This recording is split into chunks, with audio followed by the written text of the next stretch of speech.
안녕하세요, 북스원 커피 여러분. 자, 오늘은 저번 시간에 이어가지고 그, 그 무술범법 관련된 내용을 이제 진행을 해보겠습니다.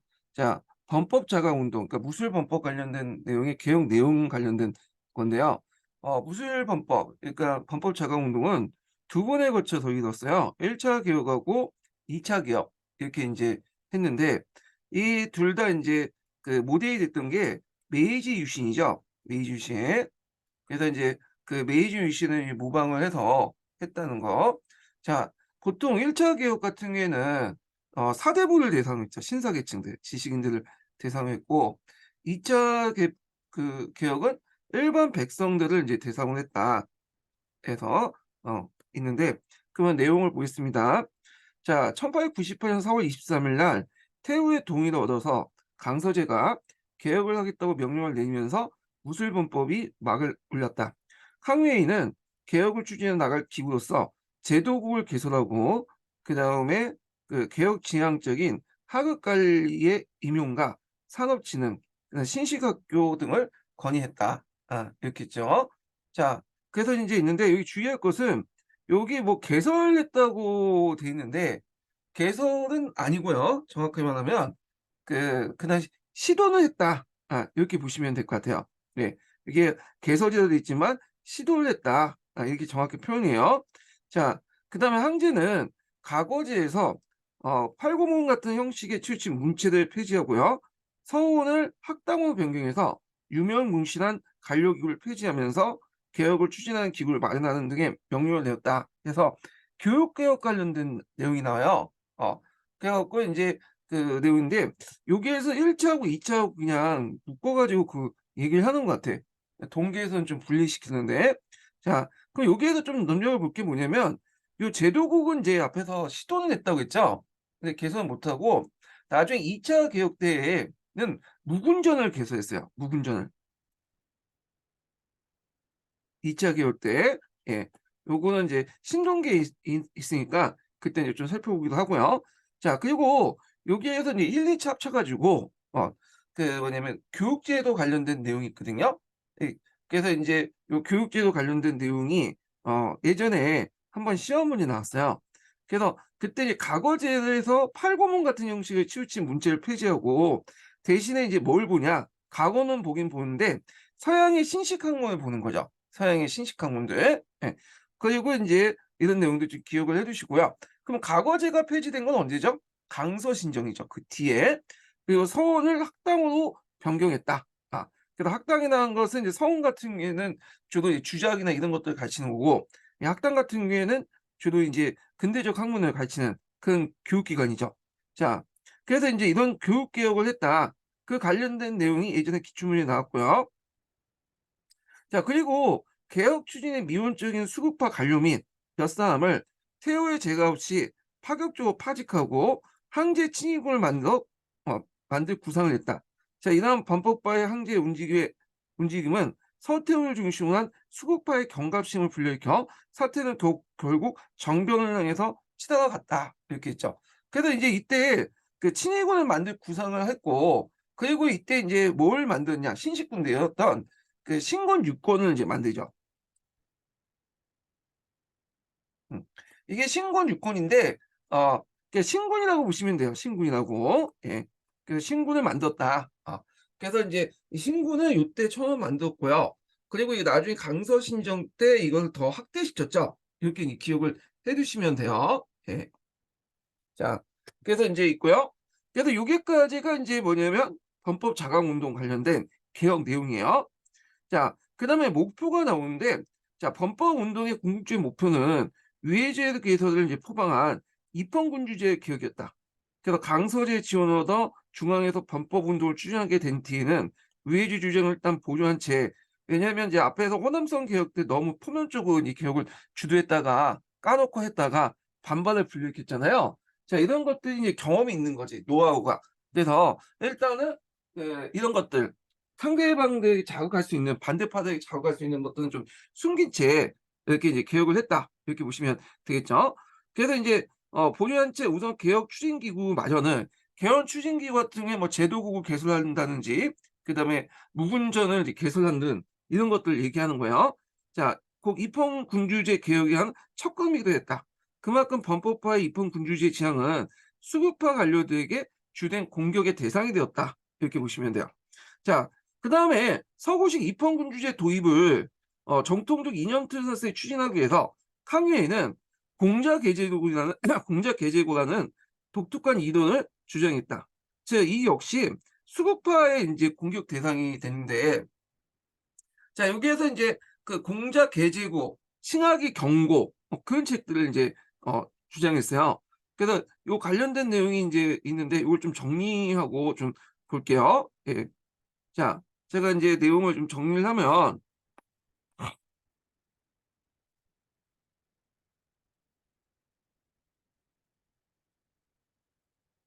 자, 여기 보면 이제 그 공자 계제고하고 신하의 경고 관련된 내용이 있거든요. 자, 신하의 경고부터 그러니까 신하의 경고라는 거 뭐냐면 공양춘추가, 그러니까 금문경의 공양춘추가 뭐냐면 그 당시 유교 경전의 정통 후계전을 계승하고 고문경전은 왕망의 신앙조 건설에 합리하기 위해서 유민한 사람이 이제 어용학자죠. 왕망 때 어용학자 고문학파죠. 이 사람이 위조를 했다. 이게 신학의 경고야. 지금 보고 있는 이제 뭐냐면 고문경전들은 다 위조된 거다. 뭐 이런 식의 논쟁을 제시를 했던 거죠. 자, 그 다음에 공자계주군데 이게 뭐냐면 육경이, 그러니까 공자가 편찬한 책이 육경이잖아요. 육경이 자신의 이상적인 정치들을 투영해서 창작한 거다. 그래서 새롭게 이제 만들어진다 이렇게 보시면 되죠. 그래서 이제 1516권에 이제 그 관련된 내용이 있거든요. 그래서 기존의 어떤 정통적인 어떤 내려온 그 내용을 정리한 게 아니라 자기가 어떤 그 공자가 자신의 이상적인 정치를 투영하기 위해서 만든 창작물이다. 이렇게 이제 주장을 한 거죠. 그래서 이제 성인의 이걸 이제 어떤 의미냐면 예전에 공자라는 거는 뭘 강조했냐면 종전의 어떤 정통을 정리하는 그런 사람들, 계승자 이렇게 이제 했는데 이게 육경이라는 게 다 창작물이고 공자의 이상을 반영한 거기 때문에 반영한 작품이다 이런 식으로 얘기를 해보니까 공자의 위상이 달라진 거지. 공자는 정통적인 어떤 그 문물을 정비하는 그런 사람이 아니라 새로운 것들을 시대적 변혁을 시대를 개혁하기 위한 새로운 것들을 만들어내는 사람이다. 그래서 이렇게 개혁자로서 해석을 하는 거예요. 정통의 유지자가 아니라. 자, 그렇기 때문에 그때마다 이제 시대를 변혁하는 그런 개혁을 하는 거는 공자의 사상이 맞는 거다. 공자도 개혁하기 때문에 그렇다. 그래서 종전의 정통적인 공자상을 변화시켜서 개혁적인 공자상으로 바꿔놓은 거야. 그래서 이걸 통해서 범법 개혁을 정당성을 마련하려고 했다는 거죠. 예. 자, 이 책들은 그 당시 이제 신학의 연구라든지 공자 개조론 이런 것들은 뭐냐면 보수적인 이제 뭐냐면 유학자들한테 비판을 받아요. 심지어는 유학자 중에 좀 혁신적인 사람들도 있을 거 아니에요. 근데 이 사람들조차도 요거에 대해서 마음에 안 든 거야. 그러니까 이 캉웨이의 어떤 개혁에 대해서 지지를 보내는 사람들도 막상 캉웨이 그 사상 자체가 마음에 안 들어가지고 캉웨이하고 손절하는 사람도 많거든요. 예. 그래서 이런 것들이 영향을 미친 거야. 신학의 경고나 공적 계제고가. 예. 자, 이거 좀 기억을 해두시고요. 그거 외에도 예전에 한번 기출에 언급됐던 게 대동사상이에요. 대동사상이라는 것은 이제 그 태평천국 운동에서도 나타나죠. 정통적인 이제 중국의 이상적인 사상인데 그 유토피아적인 어떤 사고 방식이죠. 그 예전에 요순 시대도 돌아가자. 그래서 여기에서 이제 근대적 민권론과 평등론 같은 사상을 이끌어냈다. 이렇게 좀 보시면 될 것 같아요. 그래서 이제 이런 대동사상 등이 있었다. 이렇게 좀 보시면 되고요. 자, 그러면 다시 이제 넘어가서 내용을 좀 보겠습니다. 그래서 서구식 입헌군주의 도입을 정통적 이념틀에서 추진하기 위해서 항해는 공자계제론이라는 독특한 이론을 주장했다. 자, 여기에서 공자계제론이 있죠. 그래서 이제 공자계제론은 아까 처음에 얘기한 것처럼 공자가 이제 다가올 새왕조를 위해 제도를 개정했고 자신의 제도 개혁을 개정했다고 하면서 자신의 제도 개혁, 범법의 이론적 근거를 공자에서 구하고자 했다. 공자를 개혁적인 모습으로 이제 바뀌면서 이걸 이미지를 이제 공자의 이미지를 바꾸면서 자신의 개혁의 정당성을 마련했다. 이렇게 보시면 되고요. 자, 이런 독특한 이론은 그 주장인데 이 역시 수급파의 공격의 대상이 됐다. 금문경인 춘추 공양전에 자신의 개혁에 근거를 마련한 캉웨이는 고문 경전이 이제 모두 위조된 경전이다 주장하면서 이미 수구파의 비난이 포착이 되었다. 자, 공자 계제론 이외에 요걸 이제 뭐 신학의 경고죠. 신학의 경고도 이제 있고. 자, 그런데 그는 더 한강 넘어가서 육경은 모두 공자가 자신의 이상적인 정치들을 투영하면서 지어낸 것이며 창작한 것이며 위의제의 도입 같은 자신의 주장은 공자의 정신을 충실히 계승한 것이라며 공자 계제론을 주장했으며 이와 같은 주장은 수구파의 캉웨이나 범법파를 공격하는 데 좋은 제고되었다. 그래서 이제 종전의 공자상을 바꿔서 공자는 개혁가다 이렇게 보시면 돼요. 자, 여기에서 좀 볼 게 뭐냐면 요게 이제 근본경의 특징이 이제 있죠.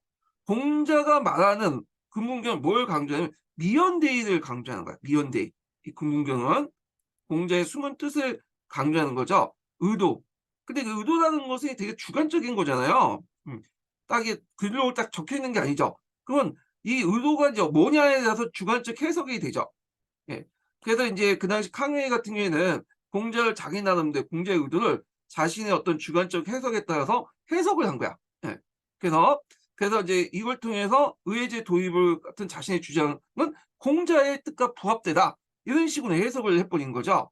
자, 그래서 이 고문학파와 달리 호면쪽에 딱 정해져 있는 것만 해석하는 그 고문학파와 달리 근문학파, 그러니까 상주 공양학파 같은 근문학파는 공자의 미연대의 숨어있는 뜻을 찾는 과정에서 자기의 생각을 각탁해서 마침 공자의 뜻으로 그렇게 각탁해서 재해석해가지고 이제 적용하려고 하죠.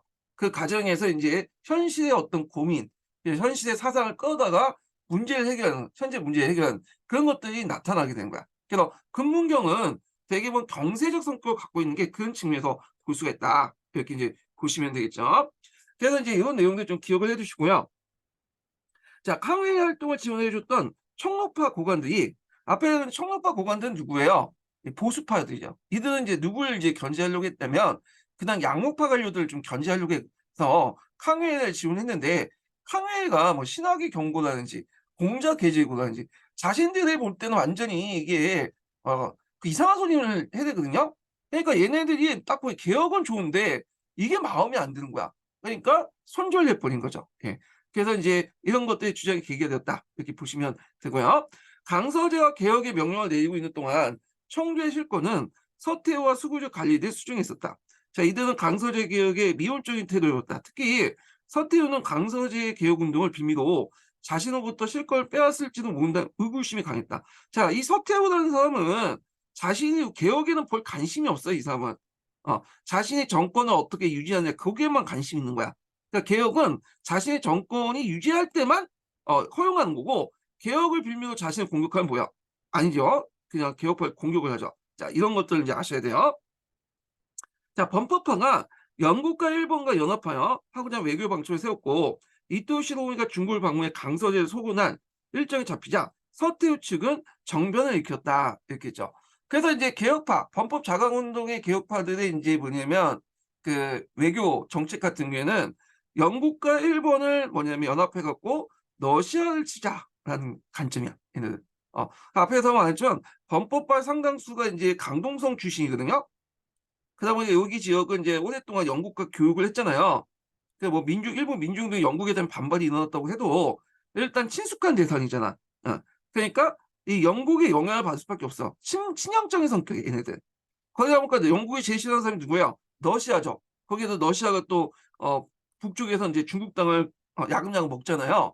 그러니까 이제 영국과 일본을 연합해서 그 러시아를 치자라는 그 관점을 가지고 있었던 거야. 그런데 이제 거기에다가 이제 이토 시로부미가 이렇게 들어온다고 하니까 자, 이게 이제 이들에게 이제 일종의 그 힘을 불어넣을 줄 거 아니에요. 그러니까 이거 안 되겠다. 그래서 이제 이토를 소멸하게 하기 전에 강서제를 연금했어. 요 내용이 밑에 있죠.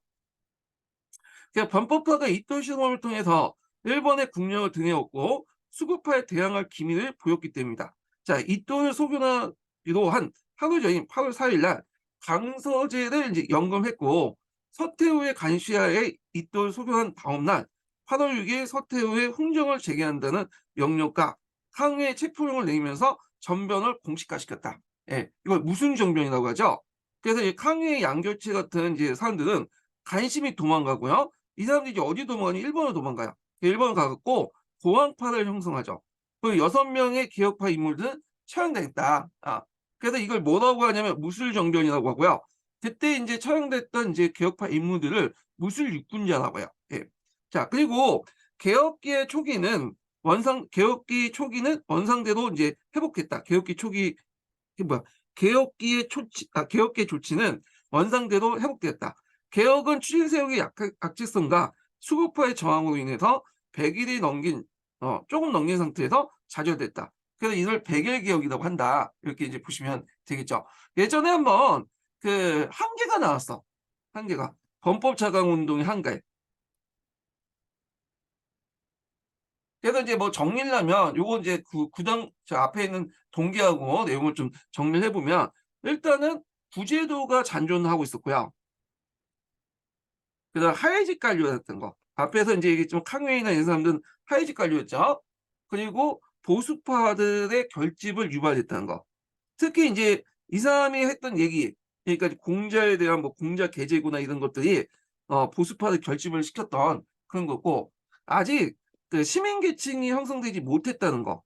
그러니까 자기를 뒷받침할 수 있는 계층적 기반이 약했죠. 그러다 보니까 대중적인 어떤 기반이 상당히 약했고, 그 다음에 정통적인 어떤 지식인으로부터 지지를 못 받았어. 어. 이런 것들이 이제 뭐냐면 범법 자강파의 그 한계였다. 이렇게 이제 보시면 돼요. 그렇지만 나름대로 의의가 있죠. 일단은 표면적으로 드러내지 않았지만 일단은 어딜 지향하고 있었죠? 입헌군주제 수입을 지향을 하고 있었잖아요. 목표한 뭐냐면 근대화 운동이었다. 이렇게 이제 보시면 될 것 같아요. 후에 이제 강서신정 내용도 보면 자신들이 이제 강서신정이 서태후와 이제 그 보수파들 중심으로 해갖고 이제 추진했잖아요. 어쩔 수 없이 한 건데 그 내용들 보면 앞에 있었던 범법 자강 운동했던 내용들 그대로 컨트롤 V 컨트롤 X 그냥 한 거야. 그래서 그냥 요때 좀 해가지고 했으면 됐는데 그냥 한번 당하고 나서 외세에 한번 당하고 나서 이제 한 거죠. 그때 그좀그 개혁을 이제 이미 해도 이제 좀 때가 늦었죠. 한참. 예.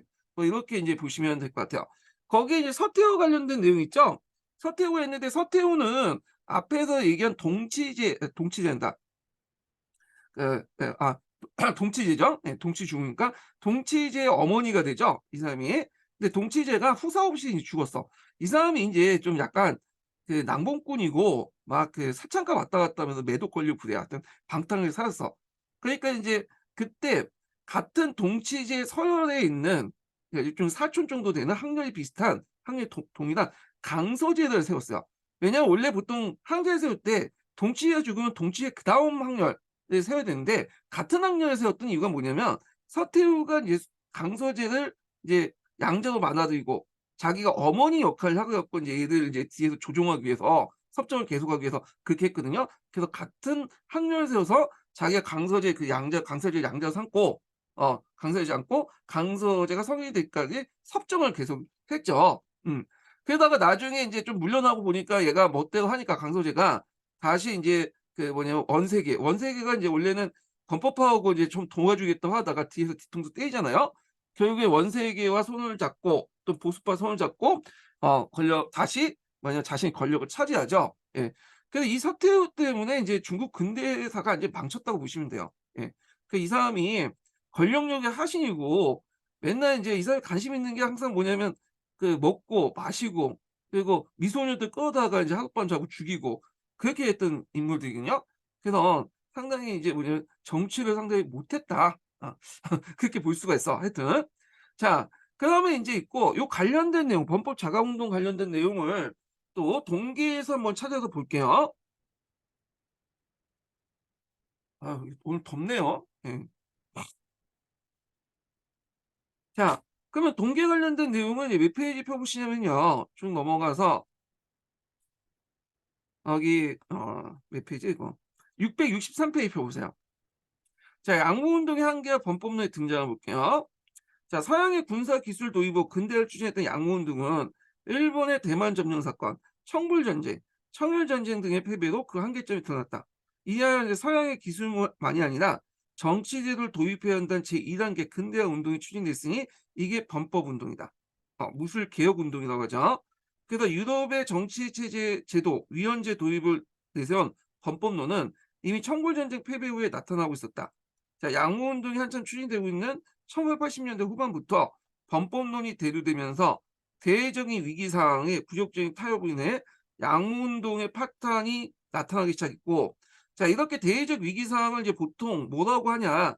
청량한 영향력에서 벗어나는 사건이잖아, 이게. 그래서 탈청 현상이라고 해요. 탈청 현상. 예. 자, 이와 같은 양무운동은 간이 주도하는 기업 운영 방식 간독상판 형식으로 군수 공장의 비효율적인 군수 공장 공영이 비효율적인 인식이 범법론의 전환을 가져오게 되었다. 예. 자, 무술 개혁을 주도한抗위의 범법 주장이 처음 나타난 건 1988년에 1차 상서였다. 자, 이와 함께 당시의 청룡파 고관들의 외화제와 법치의 중요성을 강조하면서抗위를 지원하니 읽히는데, 자, 이렇게 청룡파 고관들 중에 상당수가 어떤 사람들이냐면 예전에 양무 운동을 추진했던 거야. 근데 이 사람들도 후기에 들어가면 이제 양무 운동의 한계점을 느끼기 시작해요. 이게 단순히 기술만 받아들이면 안 되겠다. 뭔가 법과 제도도 만들어야겠다. 이런 것들이 나타나게 되고, 거기에다 인제 있는데, 말 잘못했네. 다시 얘기 좀 할게요. 그래서 청로파 교관들 중에 뭐냐면 보수파 세력도 있고, 그다음에 일부 양목파 세력들도 있었어요. 이 장지동 같은 사람이 인제 그거잖아요. 그래서 왜 이 장지동 같은 사람들 일부 양목파 관료들이 여기에 들어가 있냐, 이들을 지원했냐 하면, 이들도 인제 후기에 들어가면 그 법과 제도의 필요성을 느끼게 된 거야. 예, 서양의 법과 제도 같은 것들을 만들 필요가 있겠다. 물론 이제 이 청룡파 공관의 상당수가 보수파였고 양목파를 견제하기 위한 것도 인제 있어요. 그렇지만 요 안에는 양목파 관료도 좀 일부 들어갔다, 이렇게 보시면 돼요. 예.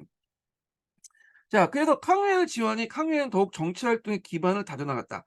자,抗외에는 신학의 경과, 그다음 공자 계제고를 저서요. 요 책 이름 꼭 외워두세요. 그래서 이제 정통적인 유교와 공자에 대한 가감한 비판을 가하면서 개혁의 이론적 기초를 말했다. 어떤 분이 요거 물어보신 적이 있더라고요. 그러면 유교와 공자를 비판한 거냐? 이렇게 이제 여기 가감한 비판을 했다는데 그게 아니죠.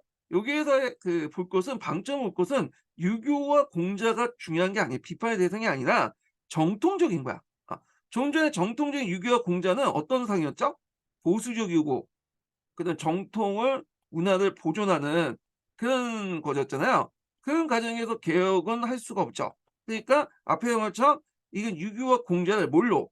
개혁의 어떤 성봉자고 바꾼 거지. 예. 개혁에 그래서 자신의 어떤 개혁을 뒷받침하는 거야. 그래서 요게 중요한 비판의 대상은 유교와 공자 자체가 아니라 정통적인 유교와 공자상이야. 그러니까 요게 정통적이라는 말에 초점을 맞춰서 보셔야 돼. 방점을 찍고 보셔야 돼요.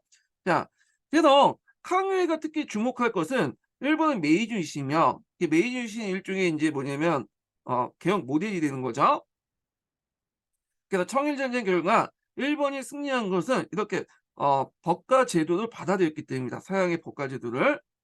그래서 인제 생각을 한 거고, 캉웨이는 정치 제도를 개혁해야만 구국 간격을 도달할 수 있다고 주장했고, 청일 전쟁 패전 결과 굴욕적으로 체결한 시모노세키 조약의 거부 운동을 전개했다.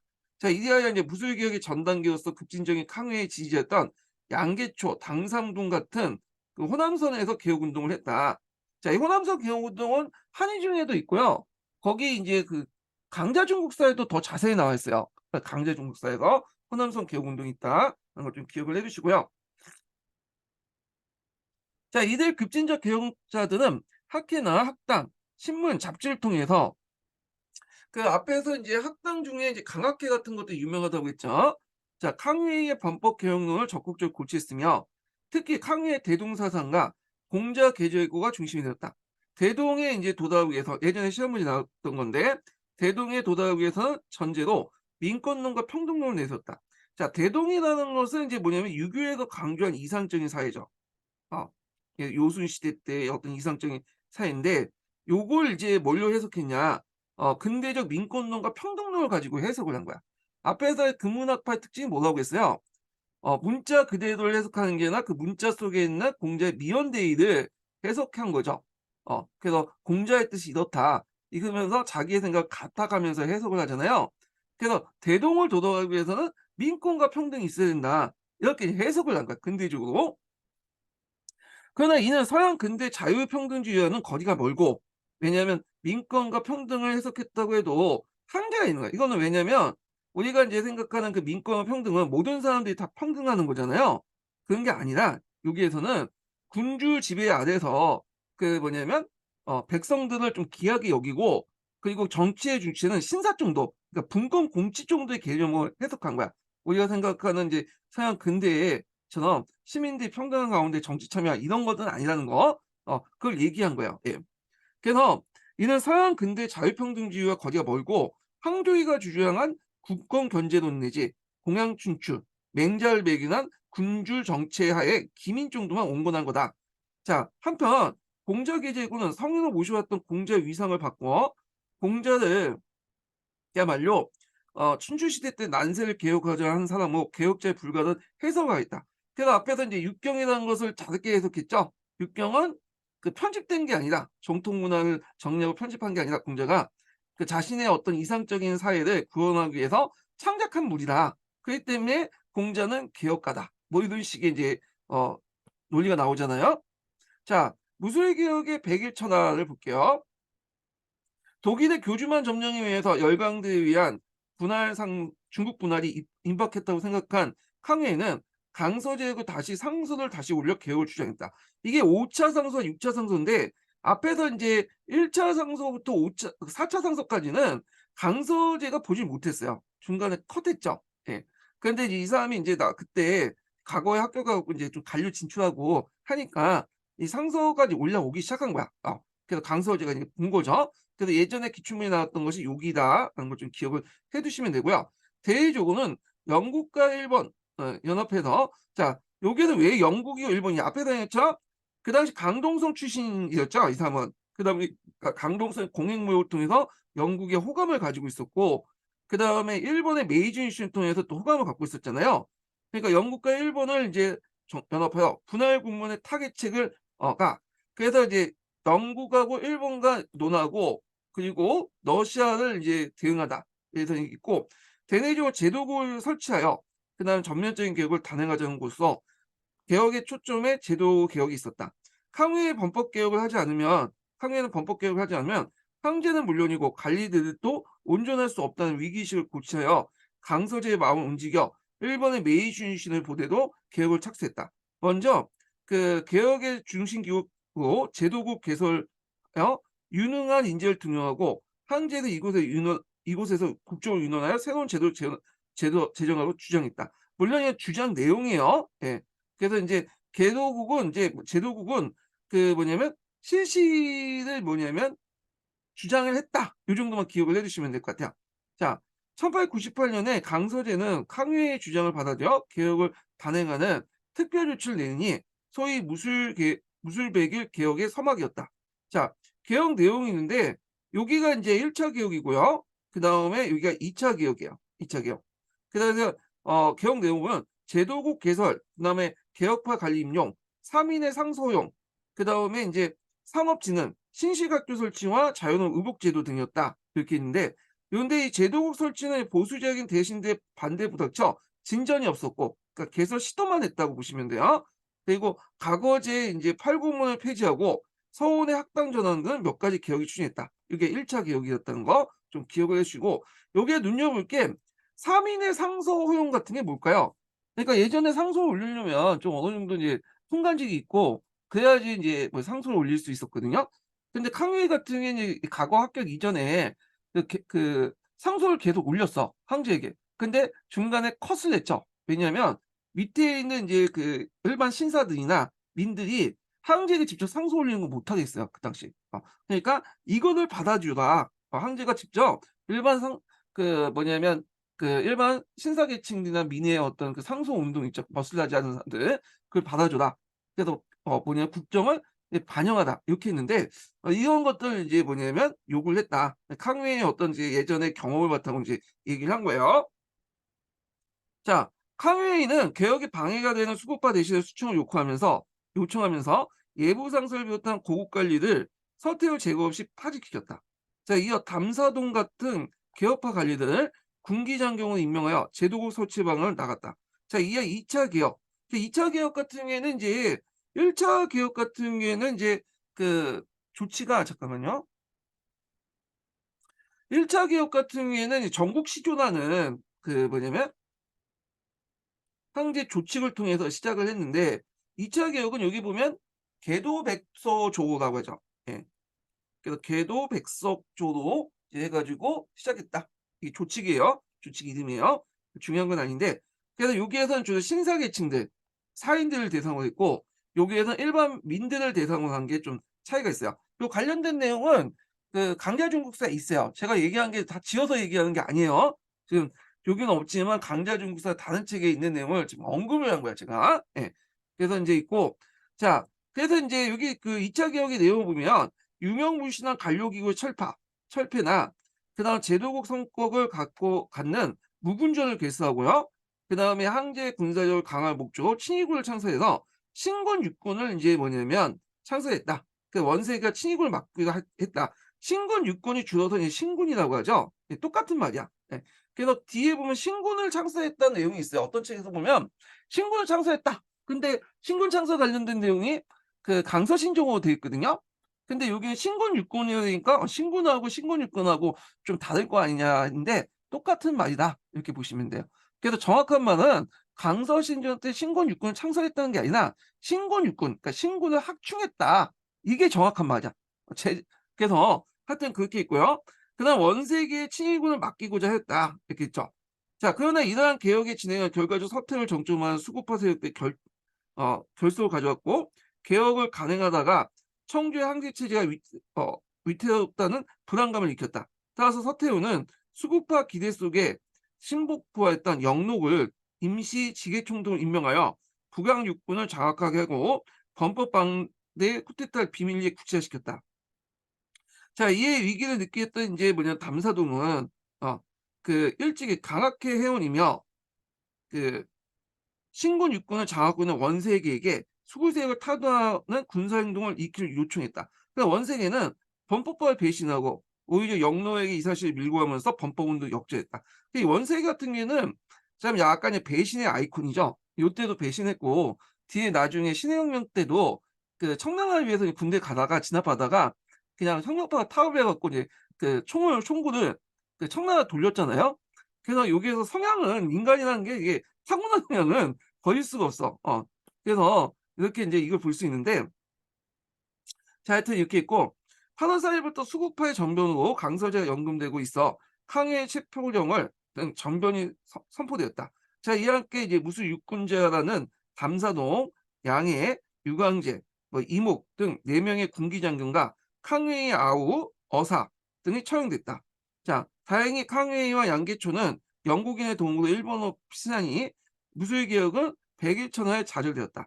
자 무술 개혁을 둘러싼 인제 뭐냐면 국내적 이해관계는 더욱 복잡하게 얽혀져 있었으니 개혁파와 수구파의 대립이 결국 강서제와 서태의 권력 다툼, 한족과 만주족의 대립으로 이어졌고 나아가서 개혁을 둘러싼 영국과 러시아. 영국은 이제 주로 이제 캉웨이 쪽이고 러시아는 서태후 정권 관련된 내용이죠. 자 다툼 등의 개혁은 실패로 몰아갔다. 결국 특히 이제 무술 개혁은 근대적 시민 의식이나 부르주아 세력들이 이제 뭐냐 발달하지 못한 중국의 정통사에서 혁신적인 지식계층에 의해 추진된 민족주의 구국운동으로 대중적 기반이 취약했고 여기 한계가 좀 나와요. 예전에 기출문제 나왔던 거. 자 취약했기 때문에 완강한 보수 세력의 반대로 극복하지 못하고 결코 실패하고 말았다. 이런 내용들인데 자 여기에서 더 인제 한계를 추가하자면 아까 지금 언급한 것처럼 사회적 관료 중심이었고 정통적 지식인들의 반발을 불러일으켰다는 거죠. 예. 이런 것도 인제 다시 이제 한계에 들어갈 수가 있겠죠. 자 그다음에 인제 넘어가서 신정 관련된 내용을 보겠습니다. 예. 이 신정 관련 내용이 이게 강서신정인데 음 이게 이제 순서가 약간 좀 안 맞는 것 같아. 지금 그 위아드 운동이 인제 일어나고 나서 인제 해야 되거든요 이게. 그러니까 그 시기적으로. 그래서 위아드 운동을 인제 건너뛴 다음에 신정 관련된 내용을 볼게요 요거. 근데 그걸 보기 전에 아까 이제 제가 탈청 운동 관련된 내용을 좀 하다가 그냥 도중에 건너뛰었잖아요. 그래서 요 탈청 운동도 한번 볼 필요가 있어요. 이것도 예전에 기출에 나왔거든요. 그래서 요것도 인제 볼 필요가 있다는 거. 예. 그래 갖고 인제 여기 보는데 잠깐만요.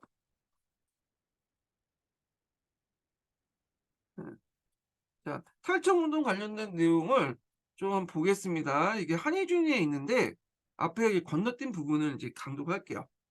부분을 어디냐면 여기다가 건너뛴 부분이 있거든요.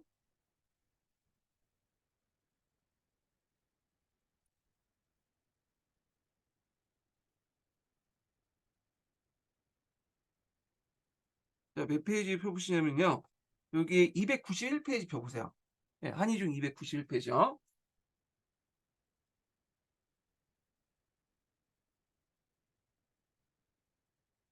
이게 에어컨이 이렇게 잠깐만 제가 에어컨을 좀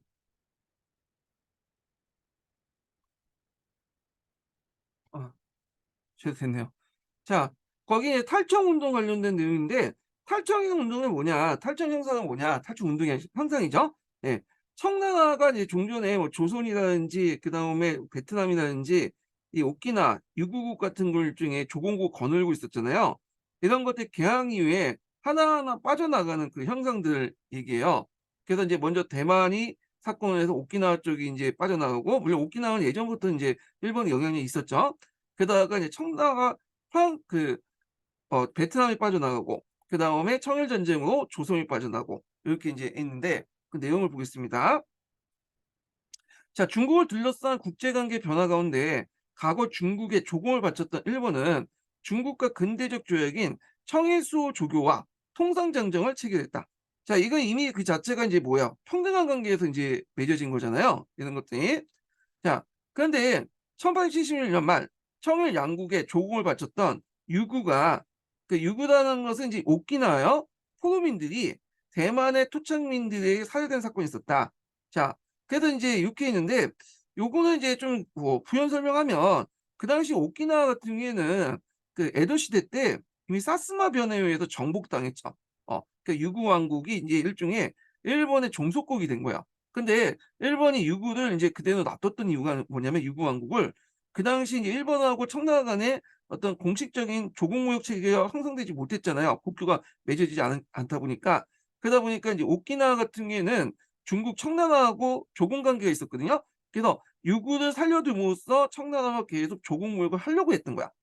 그래서 유구가 형식적으로만 왕국이 있었어요. 근데 그 당시 유구 같은 경우에는 그 뭐냐 청나라하고 그다음에 이런 일본을 동시에 섬겼다. 이렇게 보시면 될 것 같아요. 근데 메이지 유신 이후에 이제 완전히 이제 그 메이지 정부는 유구를 이제 왕국을 폐하고 오키나와현으로 개편을 했죠. 예. 자, 근데 이제 이런 상황에서 그 당시 유구의 포로민이었던 그 대만의 토착 포로민들이 오키나와 사람들이 대만의 토착민에게 살해 사건이 있어요. 대만의 토착민들은 이제 고산족이 돼갖고 저 오늘날 이제 중국인은 아니고요. 그 예전부터 이제 중국인이 넘어오기 이전부터 살았던 그 원주민도 있어요. 오늘날 이제 뭐 동남아시아 쪽보다는 어딜까요? 저쪽 오세아니아 쪽? 폴리네시아 계통의 이제 그런 그 인종인데 하여튼 거기에 살해된 사건이 있었어. 그래서 이제 청일수호 조교의 비준을 위해 북경을 방문했던 일본 관리는 이 토착민 청구를 요구했는데 청주에서는 뭐라고 했냐? 토착민이 청주의 통제 밖에 있는 사람이다. 그래서 하위 지민이다. 우리는 상관없다. 그러면 이제 일본이 그럼 우리가 직접 이제 그럼 토착민을 이제 정벌하겠다는 구실로 대만의 원종군을 보내죠. 이게 이제 그러니까 청주에서는 그때서야 뭐냐면 그 군비가 이제 좀 덜 돼 있으니까 물러났죠. 그래서 일본군의 출병을 정당 행위로 인정하고 살해된 유구민에 대한 보상금과 대만 점령지에 대한 일본군이 설치한 시설물의 대가를 지불했어요. 이게 대만 사건이야. 근데 이게 어떤 의미가 있냐면 예전에 유구, 오키나와 같은 경우에는 청나라의 속국이라고 생각을 했고 일본하고 관련이 없는 국가라고 생각했는데 근데 이 대만 사건을 계기로 해서 유구민이 죽은 거에 대해서 일본이 따졌단 말이야.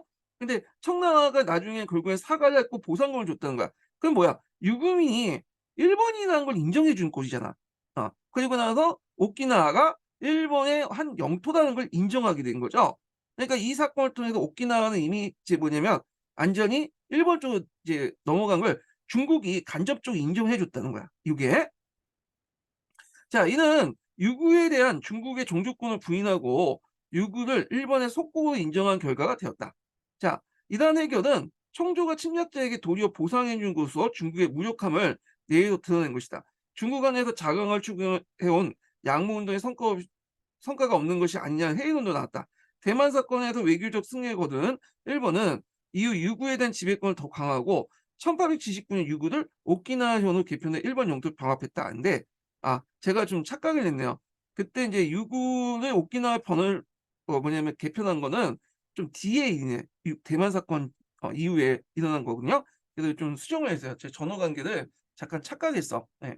자, 하여튼 대만 사건과 그로 인해 유구에 대한 종주권 상실은 조공 관계를 축으로 한 종래 그 중화제국적인 세계 질서를 동요하는 첫 단서가 되었다. 이제 중국은 문화적 우월성과 국력을 배경으로 세계 중심에 군림하여 인접국으로부터 조공을 받는 동아시아 세계의 구심점이라는 정통적 관념을 고수할 수밖에 없게 되었다. 그리고 더 이상 동요를 막기 위해서 대응책을 강구하는 가운데 해방파와 세방파의 논쟁이 났죠. 그래서 즉 이홍장은 중국의 병합까지 생각하면 몰려드는 각국에 대응해 해양 방어의 중요성을 강조한 해방론을 주장한 반면에 자중당 같은 서북 지역에 대한 러시아 영토 양심을 더욱 긴급한 위기를 파악하고 육지 방어, 세방을 주장했다. 이렇게 했는데 요 관련된 내용이 강자중국사는 되게 자세히 돼 있거든요. 근데 여기에서는 그냥 간단하게만 얘기를 하고 있어요.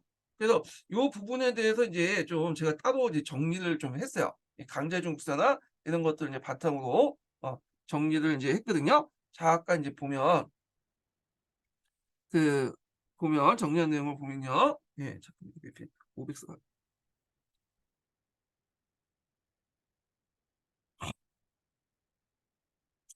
자, 요게 이제 해방과 세방론인데 1871년 이후부터 했어요. 그래서 이제 1874년대 대만 사건 후에 이제 있었던 내용인데 이후에 1875년까지 70년대 중반에 있었던 내용이죠. 배경을 보면 변경 지역의 영국과 러시아의 진출이 강화되고 그래서 이제 러시아가 뭐 이리 점령하고 신강까지 진출하고요. 거기에다가 이제 요 신강 지역 같은 경우에는 그 당시 야쿠브 백이라는 이제 토착 세력들이 이제 그 해족 세력들, 위구 세력들이 막 반란을 일으켜서 실제로 요 지역을 장악하고 있는 상황이었어요. 그다음에 대만 사건을 계기로 일본의 진출로 중화 체제가 동요되고 양모 운동의 해이론적 시각이 등장하면서 이제 등장했거든요. 그래서 이때 이제 해방하고 세방 논의가 있었는데 해방은 뭐냐 보면 중국을 보면 이제 제일 중요한 건 영국, 일본 같은 해상 세력이다. 바다를 건너서 오는 그 세력들이다.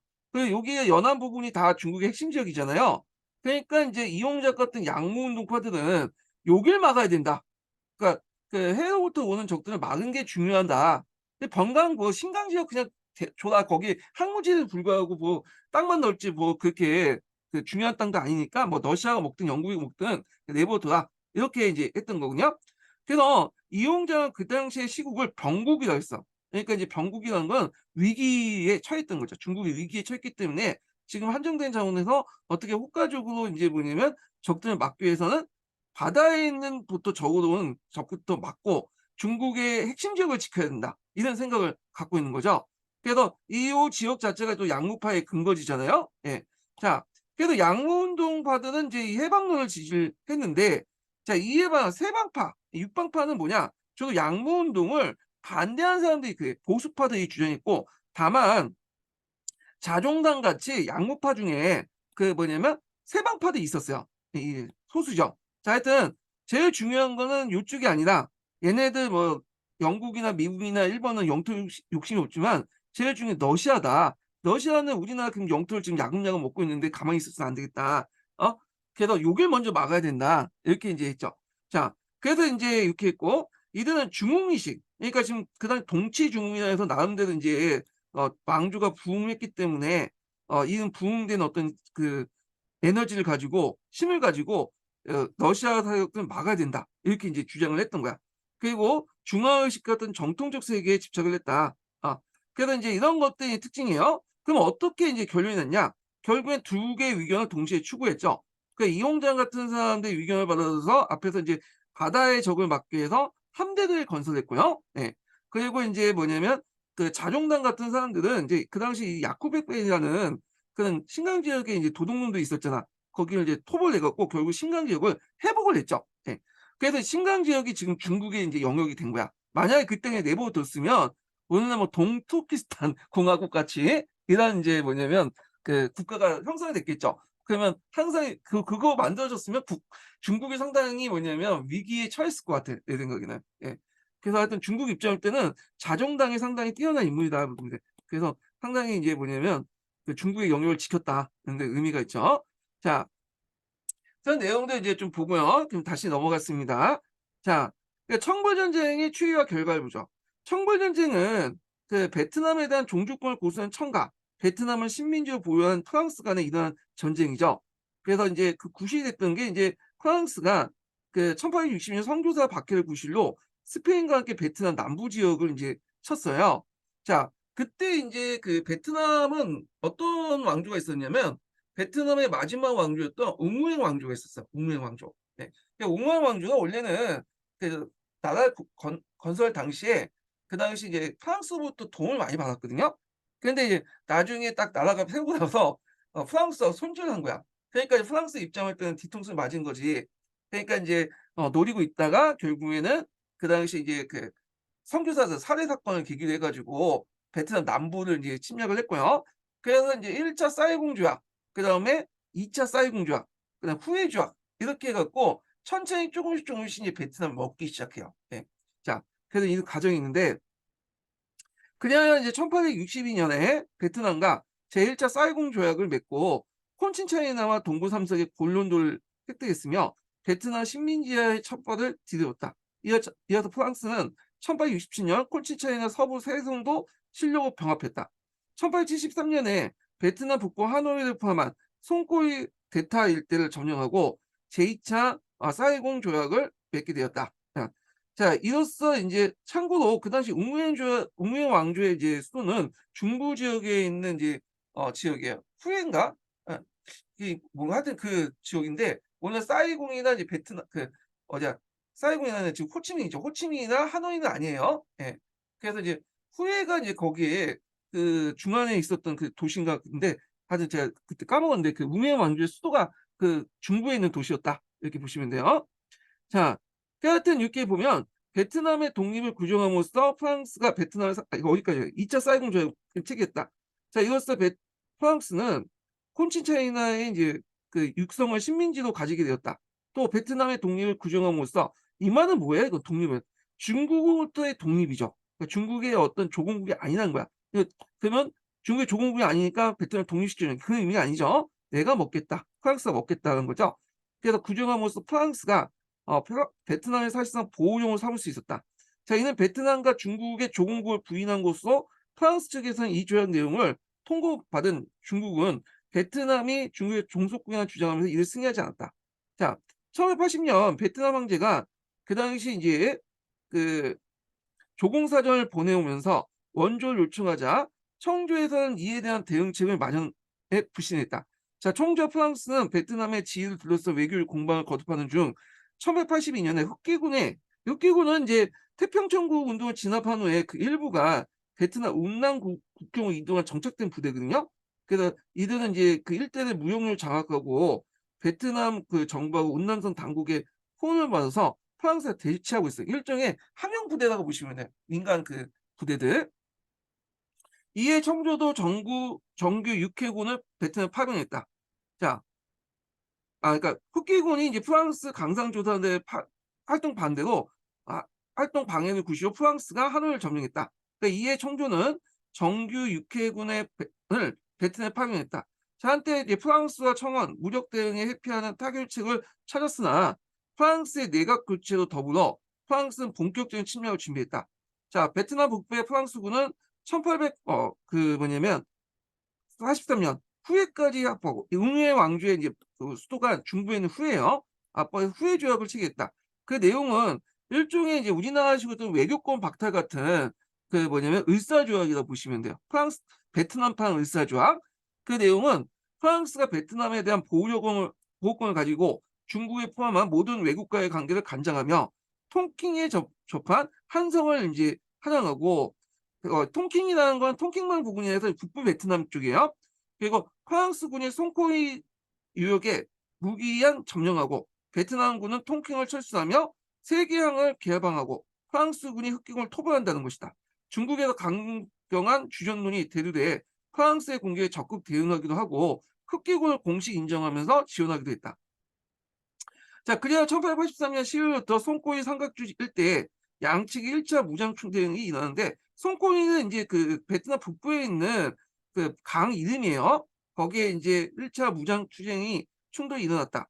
여기에 프랑스군이 승리를 거둬 송꼬이 대타 지역을 장악했고, 청조내의 주전론자는 지구전을 가혹한 강경한 정을 주장했지만, 이홍장은 그 당시 이제 뭐 여러 가지 문제도 뭐 태평천국 운동도 일어났고 막 그걸 진압하고 정신이 없었어요.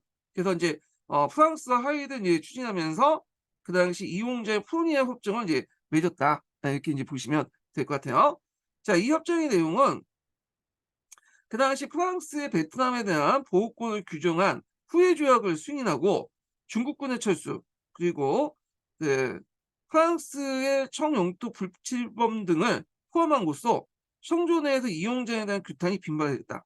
자, 빗발쳤다. 그러나 베트남 현지에서 그 당시 이 협정의 시행 단계에서 군대 철수 문제에 둘러싸 양자 간의 분규가 빚어져 다시 전투가 제기됐고 협정의 무의로 돌아갔다. 자, 이에 제기된 전쟁에서 프랑스 해군은 승전을 거듭했고 육지에서는 중국과 프랑스가 승패를 거듭하는 과정에서 청주안에서 1884년 강화론이 일어났고 프랑스는 강화에 동의하여 1885년에 4월에 전쟁이 종결되면서 양국 천진조약을 맺었다.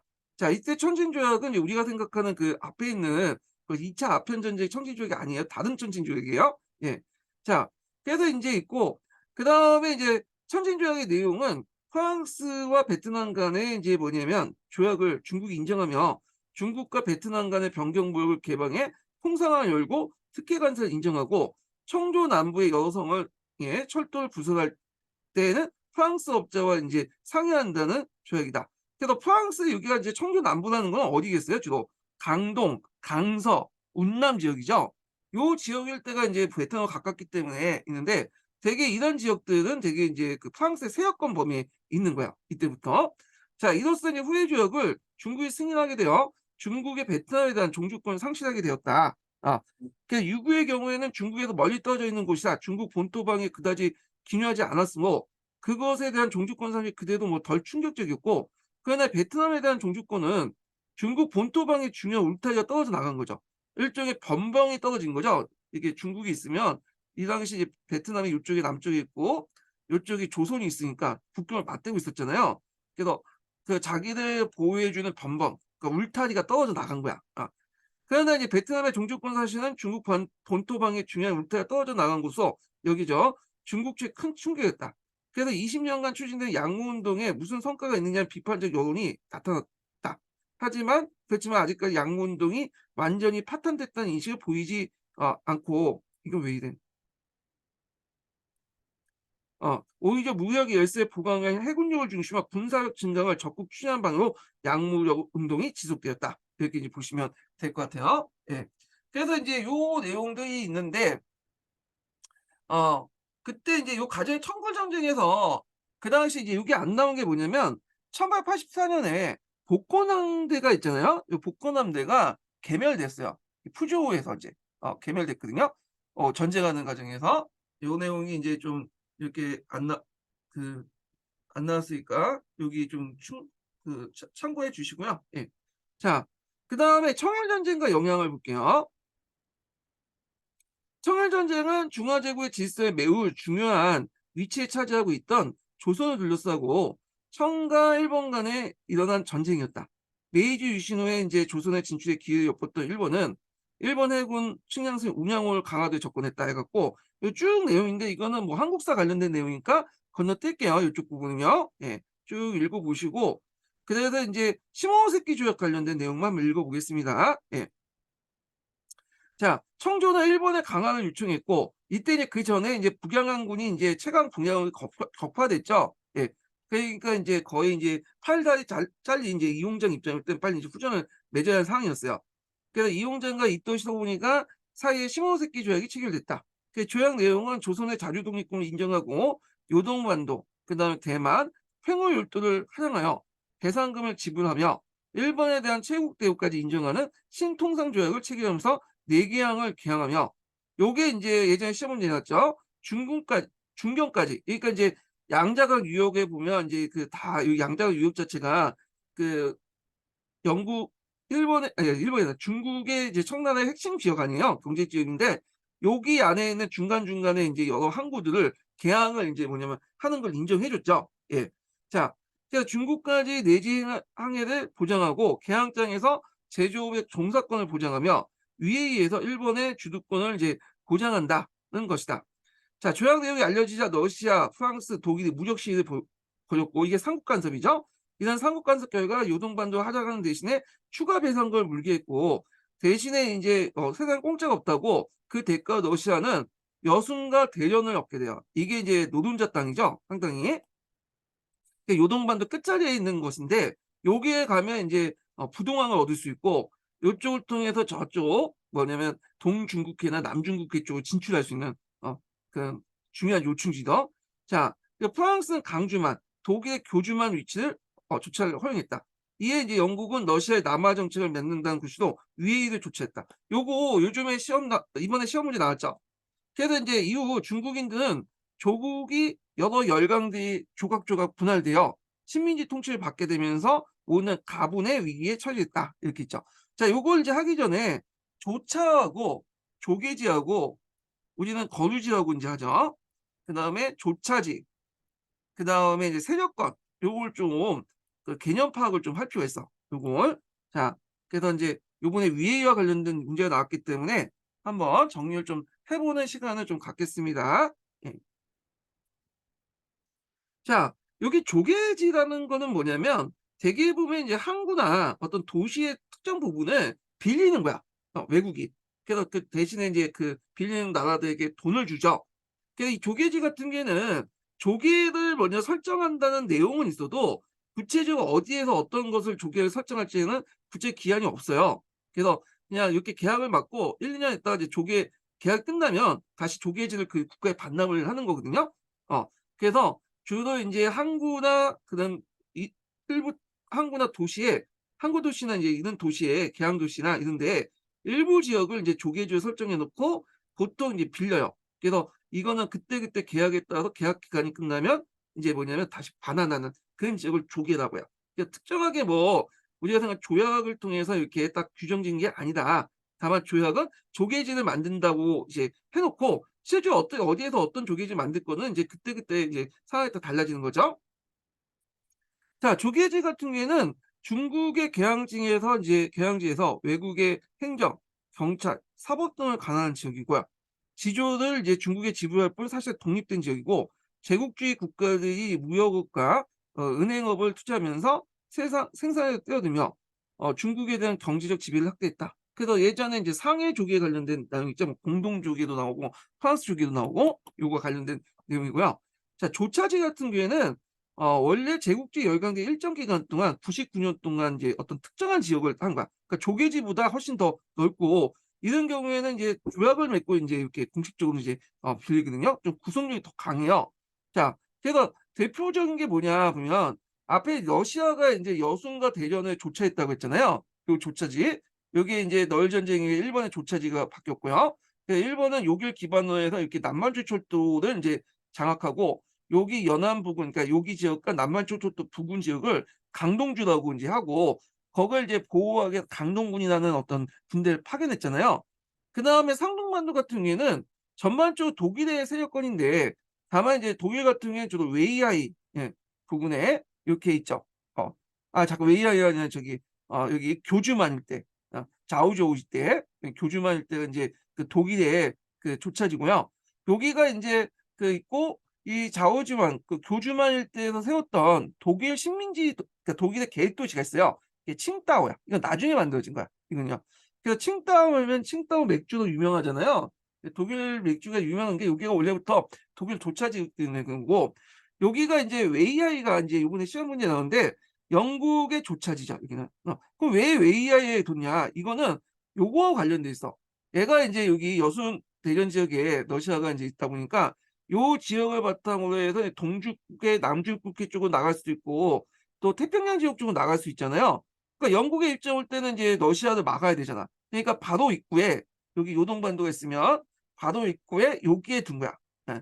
그러면 여기에서 나오는 그 함대, 급동함대를 여기에서 막을 수가 있는 거죠.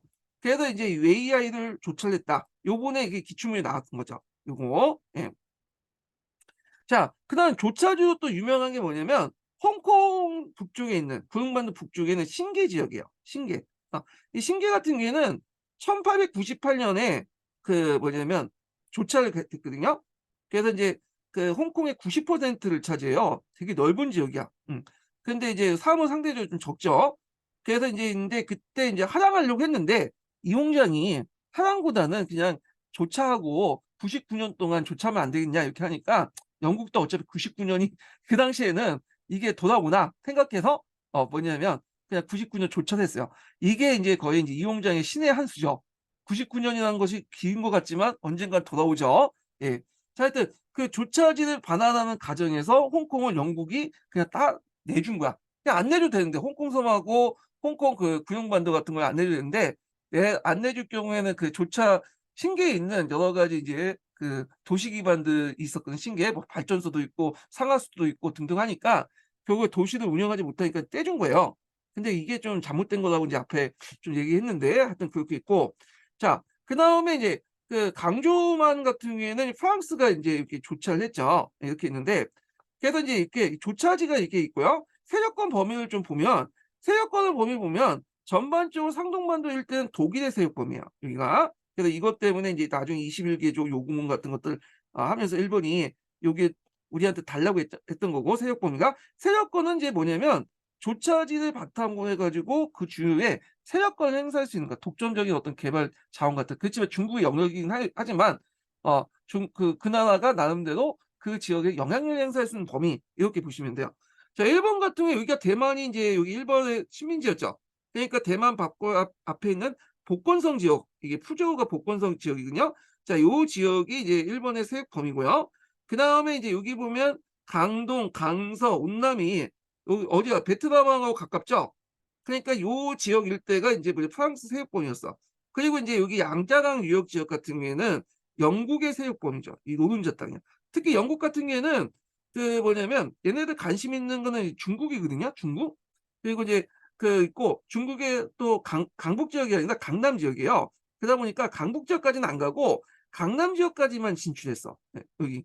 그리고 여기에서 이제 누굴 막으려고 했냐면 여기 위에는 러시아의 남하 정책을 막으려 하니까 요 웨이하이를 이제 그냥 조처를 했던 거죠. 예. 그래서 이제 이런 것도 좀 기억을 해두시면 될 것 같아요. 예. 자, 그래서 이제 이렇게 해서 한번 봤고요. 자, 그래서 이제 다시 이제 넘어갔습니다. 예. 자, 가본 위기 이식 외에 또 가본이라는 것은 이제 중국이 이제 외국 열강들에게 찢겨 나갈 거라는 그 의식이죠.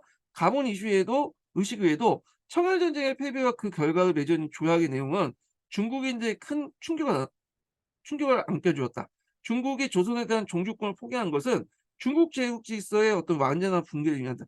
왜냐하면 조선이라는 나라는 예전부터 중국을 섬겨왔잖아.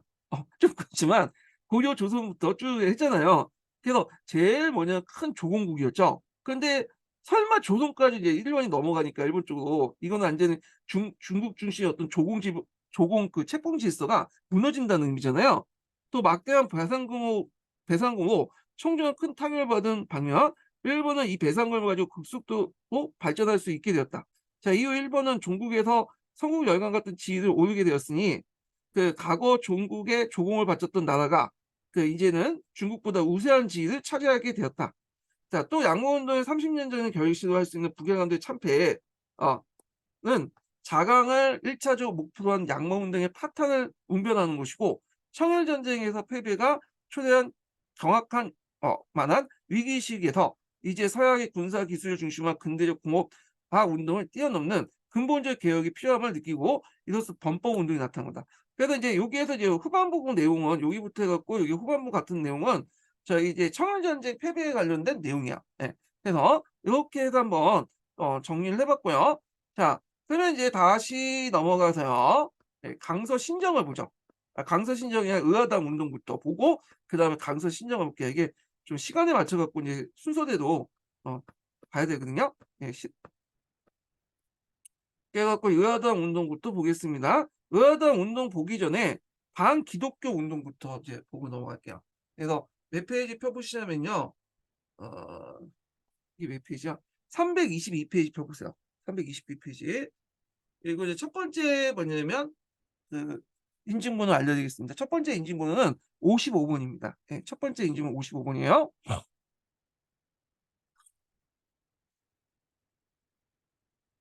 자, 반기독교 운동을 보통 교환이라고 하죠. 교환. 여기 교환이라고 하는데 여기에서 아니라는 것은 사건을 의미해요. 중국에서. 우리가 이제 명나라 때 사만이라고 있잖아요. 예. 그래갖고 이제 있고 있는데 여기에서 아니라는 것은 이제 교환에서 안자는 이게 사건이잖아요. 세 가지 사건. 이것도 마찬가지예요. 교회와 관련된 사건이라는 뜻이야. 교회와 관련된 사건인데 그래서 이제 있고 또 다른 말로 이제 어떤 책에서는 이걸 구구운동이라고 해요. 구구운동. 예. 그래서 요쪽을 쓰거든요. 예, 제가 여기서 구구운동이라고 하는데 동일한 말이에요. 반기독교 운동 이렇게 이제 보시면 돼요. 예. 자, 그래서 중국에서 반기독교 운동이 일어나게 된 원인은 기독교가 정통적인 중국사의 지배 이념인 유교와 마찰하는 데서 들 수 있다. 그래서 이제 초기 이제 반기독교 운동이 유교의 지지층인 관료, 신사인들 것도 이와 같은 이유다. 왜냐면 이제 그 당시 항총사에서 이제 그 관료나 친사들이 지방의 어떤 그 민들을 교화시키고 영향력을 행사했는데 이 당시 이제 기독교 교회가 이제 그 역할을 이제 대신하려고 하니까 그 충돌할 수밖에 없는 거죠. 그러나 기독교는 사상적인 혹은 문명적인 측면에서만 중국의 충격을 준 것이 아니다. 교회와 선교사들이 제국주의에 밀접한 관련을 가지고 중국에서 왔기 때문에 반기독교 운동은 반외세, 반제국주의 지향을 가지고 있다. 이렇게 이제 보시면 돼요. 그래서 이 교환운동 관련된 내용은 자세한 거는 저희 강자중국사에 있어요. 일단 뭐 여러분들 열심히 공부하시려면 강자중국사 이제 보시면 되는데 우리가 뭐 강자중국사까지 다 볼 시간이 없잖아요. 이거 삼천리에 있는 근현대사까지 다 보기에는 좀 시간이 많이 걸리니까 여기에서 여기를 기준으로 해갖고 이제 볼게요. 여기 주요 내용은 이제 자세한 내용 강자중국사에서 나와 있지만 여기는 일단은 이제 뭘 나눠서 이제 보냐면 한의중 관련된 내용만 이제 한정해서 볼게요. 자, 그 보통 제가 이제 정리를 좀 요거 보기 전에 좀 정리를 하고 나서 좀 읽어볼게요. 예. 자, 보통 이제 그 이 교환의 성격은 성향은 교회와 선교사가 제국주의에 밀접한 관련해 가지고 중국에 침투했기 때문에 이게 나타난 건데 크게 보면 세 시기로 나눠볼 수 있어. 자, 첫 번째 시기는 1860년대 북경조약 체결부터 해서 1884년 중일전쟁까지 반제적 성격이죠. 그래서 앞에다 얘기했처럼 이제 그 당시 선교사들이 신사들이 했던 영역까지 침범해 오니까 이거에 대해서 이제 지부관관이나 신사들이 반발해서 이제 주저를 했죠. 예. 그래서 인제 주로 인제 뭐 선교사나 교민, 교회에 대한 공격을 했고 그때 인제 대표적인 교환들 보면 기주순 교환이 있고 그다음에 인제 천진교환이 있어요. 이 천진교환이 아마 교환 중에 제일 큰 교환이야. 예. 그래서 반기독교 운동을 확산시킨 교환이거든요. 자, 이렇게 있고 그다음에 두 번째 시기 같은 경우에는 중불전쟁부터 해서 중일전쟁까지야. 자, 이거는 민중들이 역할이 커졌어. 인제 초창기 때 했던 신사들은 좀 빠지고 민중들이 역할을 가지고 그때 인제 해당 세력들이 개입했죠. 가로회 같은 해당 세력들이 운동을 주도로 해서 등장했다. 그래서 이때 민중들이 주도하다 보니까 반봉건적인 성격을 띠고 있다. 그래서 얘네들의 공격 대상은 선교사, 교민, 교회를 넘어서 구미 영사관이나 상업시설, 주구까지 확대됐다. 외국인 전반으로 이제 확대했다. 이렇게 보시면 되겠죠.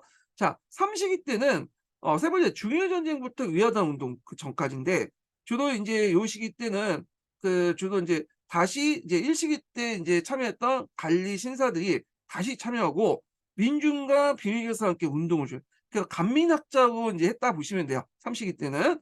그래서 전국에 반기독교 운동이 확산이 됐고요.